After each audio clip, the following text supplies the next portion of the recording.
Welcome to week 8, episode 8 of reading every single DC comic. I read 10 a day, which totals up to 70 a week. And today is week 8, which covers, I believe, I'm not sure what days. I'm not actually certain what days. I think it's day like 60. I'm on day like 65. Currently, as of today, I am on day like 58 maybe? Wait, what? I thought I was further than that. Wait a second. I am on... Right. Oh, 53. I'm on day 60, actually. I am on day 60 exactly, as of today. So, that's big. It's big things. So let's get right into talking about the comics I read this week. Starting with Monday. On Monday, we have... I'm not going to talk about every single comic I've read, by the way. Just a good chunk of them, you know? The best of the bunch. You know what I mean? The best of the bunch. Okay. Starting with Batman number 6 on Monday. We have the Suicide Beat. This was a while ago. Wow. This is a good one. I like this one. There's a mobster named Fancy Dan that runs an entire neighborhood with his partner, a politician named Skig. Together, they kill any cop who gets put on the beat, who patrols the neighborhood, basically. The newest cop on the beat has a son who just recently became a cop as well. So the newest cop on the beat dies, and his son, Jimmy, begs to get put on the same beat he died on, the Suicide Beat. So Batman hears about this and decides to help him, and together, Batman, Jimmy, and Robin uncover a boxing scheme and manage to catch the two crooks. It's a very, very weird issue. I'm not sure why the boxing is in there. The boxing Batman boxes. There's a good, 2 pages where Batman is just in a boxing match. It's fun. I don't really know what's there, though. We also have Captain Marvel Adventures number 3, The Beast Ruler. I really like this one. The Beast Ruler was fire. Sivana creates a man who has the strength of animals and is able to speak to them. The man revolts. He calls himself the Beast Ruler and decides to destroy mankind. Billy is spying on this happening, and Sivana, when he notices, tells Billy everything that happened and how he created the guy and how he escaped and blah blah blah blah blah blah. Billy becomes Captain Marvel and starts hunting for the Beast Ruler. Tons of animals have already turned against man: sheep, birds, all these things. The Beast Ruler is convinced them to turn against man and start attacking humans. Captain Marvel finds the Beast Ruler as Billy and is knocked unconscious. The Beast Ruler hides him deep in a cavern and offers to let him live as a spy against humanity. Billy denies, becomes Captain Marvel, and the two fight. Beast Ruler escapes through a hole in the cave. When Captain Marvel tries to go through the same hole, the cavern collapses on top of him. Captain Marvel does escape the rubble as Billy. A bulldog finds him and helps him, leading him out of the cave. Billy follows the bulldog and finds a group of animals, a bulldog, a horse, a chicken, a cat, a cow, and a pig, who want to work against the Beast Ruler. And together the animals and Captain Marvel battle the evil animals. Captain Marvel fights the Beast Ruler and sends him down a waterfall and saves the day. Billy Batson the hero. I like this one. It didn't have a lot to say. It was fun. It was a fun little story. It was very fun. I enjoyed it. I did enjoy it. I don't really have much to say about it. It was fun. Right? That's pretty much all I can say. Detective Comics number 55. Now, there's a part where someone says America is a peace-loving country, which I thought was funny. A man invents a machine that forces you to tell the truth. Decker, a 5th columnist, steals the machine and forces the man to tell his secret. Decker then kidnaps a dozen other adventurers, forcing them to tell him their secrets using the machine. He puts metal plates in all his men's heads, puts them in jobs around the country, and then he shoots radio waves at them, and that causes them to go crazy. The metal plates, react to the sound or something. I'm not entirely sure how it works. Batman uncovers this scheme, and by pretending to be an inventor and getting kidnapped, he surprise attacks Decker and learns of a dirigible that will attack him, which is like a big blimp. It's like a blimp, basically. It's like a war blimp. So together, using the Batplane, Batman and Robin stop the dirigible. Also, I do want to pull up... This is not from the Batman part, but it is a very... I do like this part of the issue. Slam Bradley. I love Slam Bradley. Everybody knows it, and I really love this issue of Slam Bradley because Shorty gets up to some fun things. Shorty gets up to some fun things. Shorty does get up to some fun practices.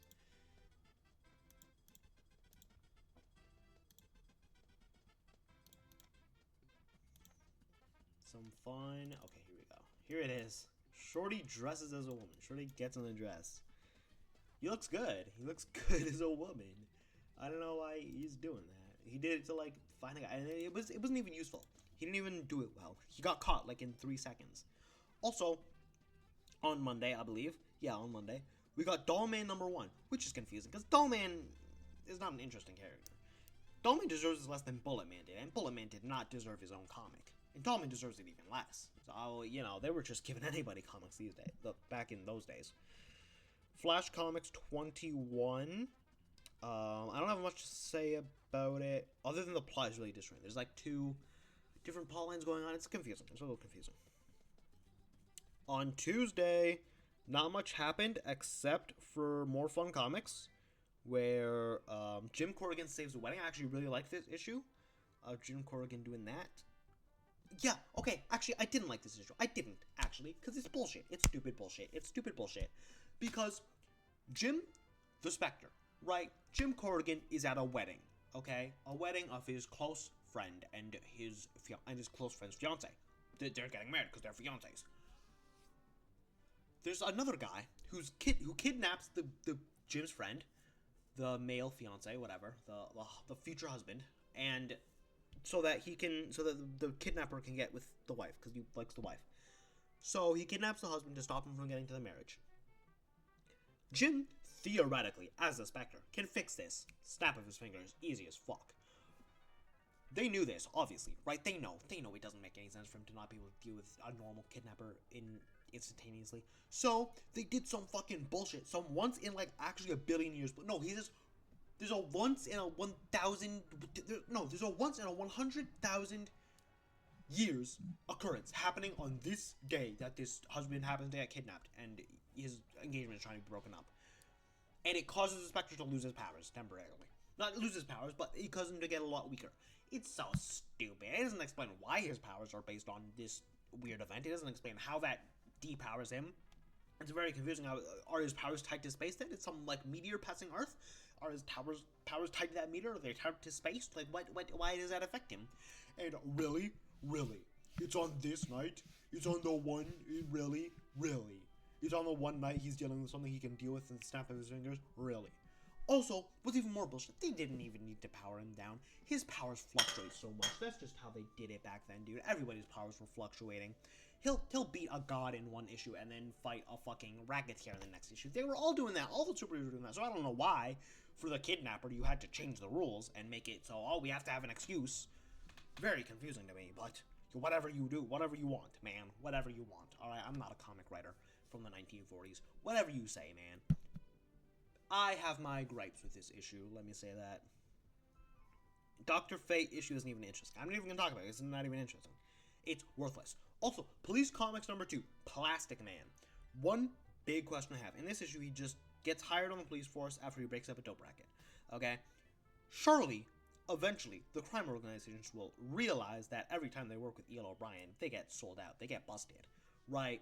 Surely they're going to figure that out. Right, so I'm a little confused as to how he's going to keep this going, how he's going to keep this up, this little trick he's got going on. Moving on to Wednesday, we have Wiz Comics 21. Okay, this story is stupid. I hated this one so much. I hated it so much. Billy meets 3 other kids named Billy Batson, who all read Wiz Comics, which means Wiz Comics exists canonically. So everybody just thinks the radio station is dropping comics with Billy as Captain Marvel. Why? Why would they do that? Why would they do that? Why is Billy Captain Marvel?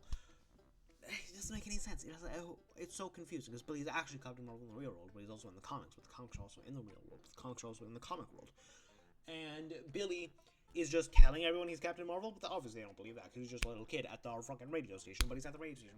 Why is he in the comic book? Why is he in the comic book? Why is he Billy Bat? Why is he Captain Marvel in the comic book? Also, all these guys figured out who's Captain Marvel. They all figured it out from the comic books. They all did. They all did. So I'm just very confused as to why it doesn't make any sense. It's stupid. And that's not the most nonsensical part of this issue. Not even close. Even though not one of these kids, other than the original Billy Batson, were given the powers by Shazam, for some reason, saying the magic word turns anyone named Billy Batson into Captain Marvel, or is it just these 3 random kids named Billy Batson? Why? Why do they have the Captain Marvel powers? Why? Their name, they just have the same name. That shouldn't give them the powers. That doesn't make any sense. That doesn't make any sense. My name is fucking Seth, so now I'm the creator of Family Guy. That's the same. That doesn't make any sense. That's not how that works. That's not how that. No. Why is the magic name based? I guess because the original guy was named Shazam and the magic word Shazam, but that should be the only name part of it. That should be the only name part of it. Billy Batson's Captain Marvel, yes, but only that Billy Batson. Why did the Shazam wizard guy? Is he so stupid? Is he so dumb as shit? Is he dumb as bricks? So dumb that he thought, yeah, maybe I shouldn't check to make sure only this Billy Batson can say it. Maybe I shouldn't, He didn't check to see if, every Billy Batson can say it and become Captain Marvel. He didn't check that? Really? This wizard dumb as fuck, bro. I'm just saying. So, anyways, in this issue, Sivana recruits 3 villains, 2 that I don't remember, so I don't know if they appeared before, and one who's literally just a random robber introduced this issue and never appears again. He's just a thief. He's just a random thief that gets caught up in this, and he doesn't really do anything. And the 4 villains team up to take down Captain Marvel. They accidentally kidnap the 3 not Captain Marvel kids, but they also are Captain Marvel because they can say the magic word and become Captain Marvel. They can do that. So they finally capture the real Billy and then try to saw all 4 in half. I don't know why they're sawing the random 3 kids in half. That seems unnecessary. Those are just random kids named Billy Batson. I'm sure they also have the Captain Marvel powers, but the bad guys don't know this yet. They don't know that. Sivana knows who the really Billy Batson is. He tells them who the real Billy Batson is. They all know who the real Billy Batson is. I can understand the mistake of kidnapping the wrong kids at first. But not really, actually. That's a bit of a stupid mistake, I feel like. You would know what he looks like, because, Sivana's right there. Sivana knows what he looks like. But, whatever, I'm getting off topic. Why are you killing the 3 random kids who just share the name? They just share the name with the guy. I don't know why they keep trying to kill them. It doesn't make sense. Until, when they reveal that they are also Captain Marvel, okay, fine. I understand you're trying to kill all the Captain Marvels. But they don't know that these kids are Captain Marvels, and they're still trying to kill them. That's a little confusing. Why are you doing that? Just kill the normal Billy Batson. Let the other 3 go. Oh, because they're kids and they're gonna tell. Nobody cared about children in the 1940s. If your kid came running up to you and you were a single mother in the 1940s, and they said, I got kidnapped by a guy who's trying to kill Captain Marvel and I almost got sawed in half, you would say, I love your little stories, sweetie. Go play outside. That's what you would say if you were a single parent or a paired parent living in the 1940s. That's what you would do. Because they didn't care. So, I don't know why you're trying to kill these children. I don't understand it. You don't need to kill them. You just don't need to do it. And you certainly don't need to saw them in half. If you're gonna kill them, do it in a more humane way, at least. I understand Billy Batson, because that's Sivana's greatest enemy. These other 3 kids, he doesn't know. They just share the same name. It's very stupid. Anyways, real Billy finally lets the others say it, and they all become Captain Marvel and save the day by killing the 4 villains. Woohoo, they smash their planes. Oh, stupid fucking comic, let me tell you that. Stupid fucking comic. Jesus Christ. And that's not their last appearance, let me tell you. That's not the 3 extra Billy's last appearance. There's Fat Billy, Tall Billy, and then another one that I forget. I forget what his derogatory word is. Not much else interesting on Wednesday. Oh, no, there is. Captain Marvel Adventures number 4. The 3 Billies return, and they help defeat Sivana, who dies again. It's whatever. It's boring. Because I can't complain about it because it's just the same complaints I have for the last one. It's just all the same shit. It's just the same story. Obviously it's not the same story. Sivana knows the 3 Billies right now. He's trying to get revenge on them. Whatever. Blah, blah, blah, blah, blah, blah, blah. It's ass. Detective Comics number 56. Batman. Oh, yeah, there's a gang that plays a prank on a village to get the mayor killed. Very, very funny comic. Very interesting one. Slam Bradley I want to talk about. Because I did really enjoy this one. This is actually similar to the earlier one I was talking about, the marriage one with the Spectre. Someone is trying to fuck up a marriage for some reason, trying to stop a marriage. So, Slam and Shorty stop some drunk guy from getting robbed by the mob. The drunk guy is named Bibble and is getting married soon. He's been invited to Perry's weekend party. Perry is a practical joker who's trying to steal Marcia. Marcia is Bibble's wife. Bibble hires Slam and Shorty to help protect him from Perry. Turns out, Perry doesn't want to steal Marcia, actually. He just wants the gem on her necklace. So, of course, Slam and Shorty save the day. And Perry dies or something. I don't actually remember. This was on Thursday. It was not that long ago, but long enough ago that I forget. I'm reading 10 comics a day, right? I forget things. You know, information comes in and leaves very quickly. Moving on to Thursday. What happens on Thursday? Not much, except for More Fun Comics number 72. I actually have a lot written here. Oh, Speezel. I love this one. A farmer named Speezel is possessed by a spirit he finds in a bottle. The spirit once tried to take over an ancient civilization, but was defeated and trapped in said bottle. Speezel is taken over by the spirit and begins plotting. The spirit, now, I'm going to refer to him as Speezel, but it's not actually Speezel, right? It's the spirit holding itself in Speezel's body and possessing him. Speezel begins plotting to take over the world, aiming to cripple as many rich people as possible, take over their companies, and do a bunch of other shit. Yes, he's crippling rich people, good thing.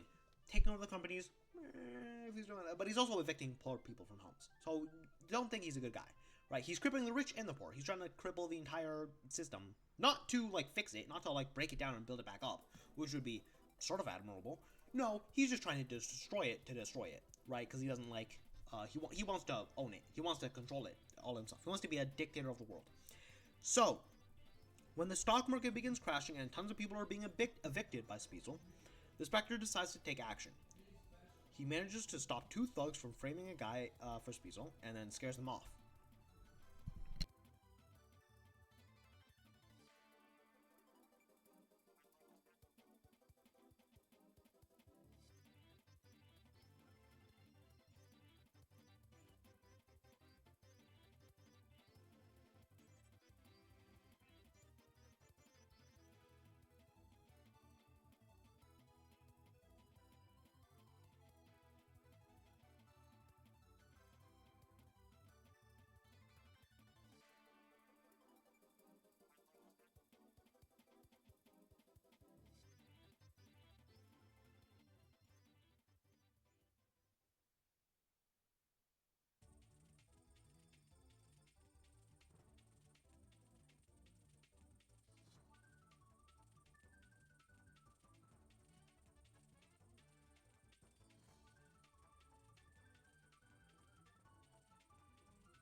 Okay, I'm back.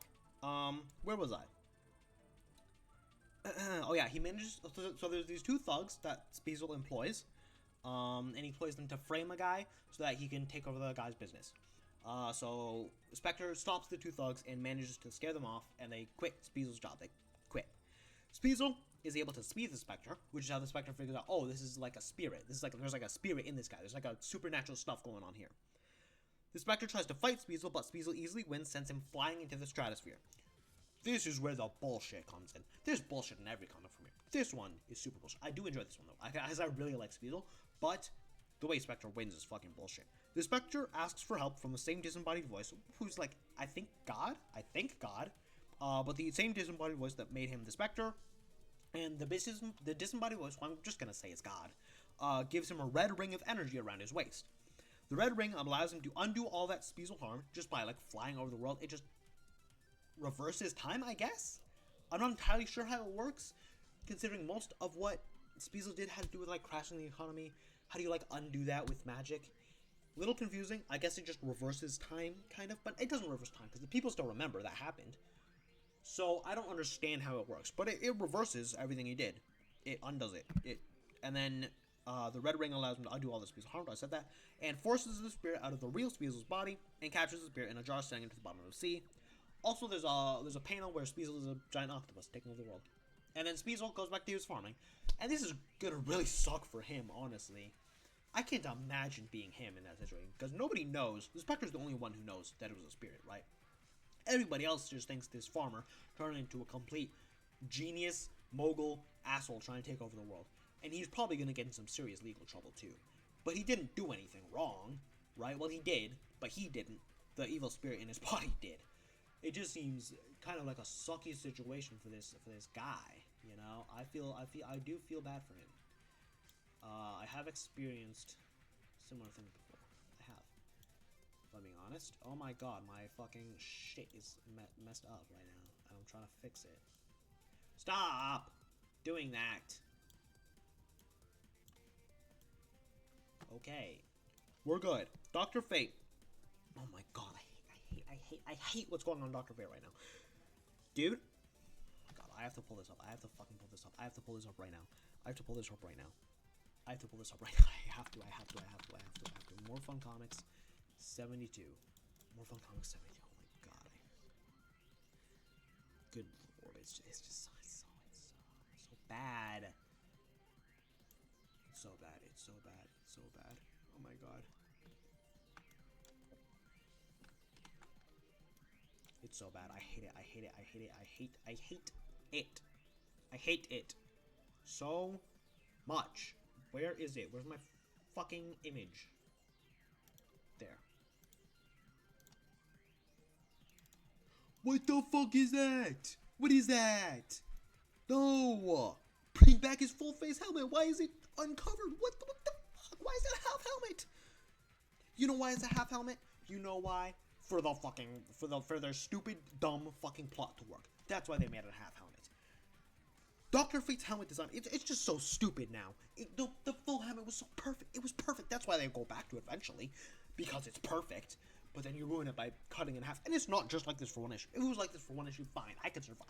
But no. This is like a temporary change that lasts a while. So I'm going to be stuck with this fucking stupid ass helmet. And it makes the Doctor... dude, you don't understand how much the Dr. Fate helmet adds to those comics, bro. Oh my god. I'm gonna hate reading Dr. Fate now. Because he looks like this. He looks like this. What the fuck is that? Dr. Fate stops some bank defrauders. They gas him. His helmet was literally only changed to make him weak to gas. He now has a gas weakness. That's the only reason they changed his helmet. Stupid, stupid, stupid, dumb, stupid, dumb. It doesn't make any sense. It doesn't make any sense, does it? No, it doesn't. No, it doesn't. No, it doesn't. No, it doesn't. Genuinely, I hate it so much. It's so stupid. It's so stupid. What the fuck is that? What is that? What is that? Why? Why would you make that change? Why would you make that decision? Who? It is just to make him weak to gas.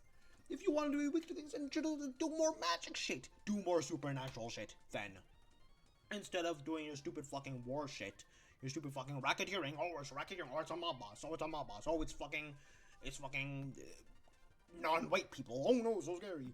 Fucking just do supernatural shit, man. Just do super. If you're so desperate for him to have harder fights and a fucking weakness, just do supernatural shit, man. Come on, not that hard.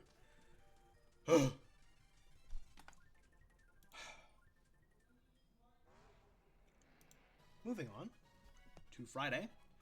We have Star Spangled Comics. I don't have much to say about Star Spangled Kid, who's like the main character, kind of. You know, there's like a main character of every. I'm not gonna. Okay, there's like a main superhero of every comic. Not every comic with a superhero, right? Action Comics is obviously Superman. Detective Comics, obviously Batman. More Fun Comics. It was Spectre at first, and it was Dr. Fate for a bit. I think it's back to the Spectre now. Wiz Comics, obviously Captain Marvel. Who else? What other comics are there? You get what I'm saying. Star Spangled Kid is that for Star Spangled Comics. Sort of just a flip of Batman and Robin. It's Star Spangled Kid, who's the kid, but the main superhero, and Stripesy, who's an adult, but He's a sidekick. It's cool, for kinda. It's fun, but not much else. You know, there's not really any substance. There's not much substance in any of these comics, but some of them have a little bit. Superman number 12 is kind of racist at times.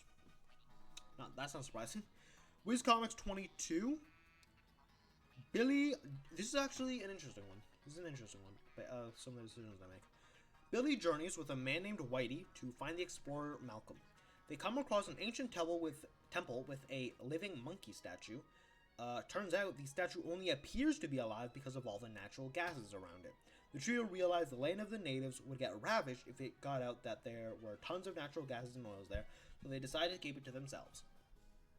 Surprising that they don't like paint the natives as evil and disgusting in this, you know? Like, I feel like, you know, it's interesting. I don't know. I don't think it's not racist. I'll say that. I don't think it's like, you know, it's not a good decision. It's not like a praiseworthy decision, right? This is just a basic decision that makes sense. But, you know, it's whatever.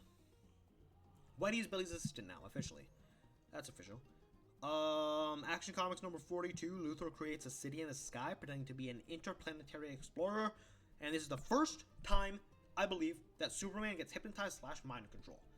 Maybe I'm forgetting an instance, but I believe this is the first, which is pretty big, pretty important. Unfortunately, the story is kind of ass. Saturday, not much happening. Not much happening on Saturday. And then Sunday, oh wait! Never mind. There's two big things Saturday. Two big things. Two very big things. First, we get introduced the first appearance of Green Arrow and Speedy.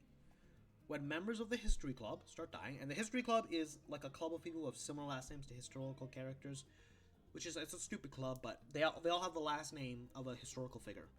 So, like, you know, there's a guy with the last name Lincoln, there's a guy with the last name Caesar, there's a guy with the last name Samson, a guy with the last name Achilles, I guess? So the members of the History Club start dying, and Green Arrow and Speedy decide to investigate. Turns out the treasurer of the History Club, who is Samson, had embezzled a small fortune from the club and was trying to kill everyone else to get away. It's fine. Green Arrow is just like whatever. Green Arrow and Speedy. There's not like a whole lot interesting about them now, other than they're really good at shooting arrows, which, you know, obviously. They have some cool gadgets. A lot of people say early Green Arrow was just a copy of Batman. I wouldn't say that, honestly. Green Arrow is a lot more gadget focused than Batman was at this time. Like, Batman used gadgets, but he didn't use them that often. Not at this time. Not really. So I really wouldn't say Green Arrow is a copy of Batman at all. They are, you know, kind of similar, I guess, in the gadget sense, but, like, I wouldn't say Green Arrow's, like, taking it further. It's goofier. It's goofier for sure, but it's also, like, different. I think it's different. I don't think Green Arrow is necessarily, like, copying Batman. I don't really think Green Arrow is supposed to copy Batman at all. But, anyways, I digress. Also in this issue, introduced, Marvel Comics 73, Aquaman. First appearance of Aquaman. He saves a boat full of refugees from the submarine, and then he tells his origin story, which sees his father move underwater and discover a way to make his son semi-aquatic. So, in this origin story, which is not the one we are used to, Aquaman is not half Atlantean. Atlantis isn't even mentioned. His mother dies. His mother is a human and she dies. His father is also human. His father moves underwater and creates like a bubble underwater and lives alone with his son and like does like scientific research and shit to figure out how to make his son able to breathe and live underwater. And that's what happens. He makes his son semi-aquatic through science. And that's the canon reason for Aquaman being Aquaman in Earth 2, I guess. Sunday, I don't have a lot to say about Sunday. It's just not much. Anyways, that brings us to the end of today's little video about freaking comic books that I read. 70 of them. And I would like to just thank you all for watching. I would like to do that. So, goodbye. And I'll see you in the next one. Peace!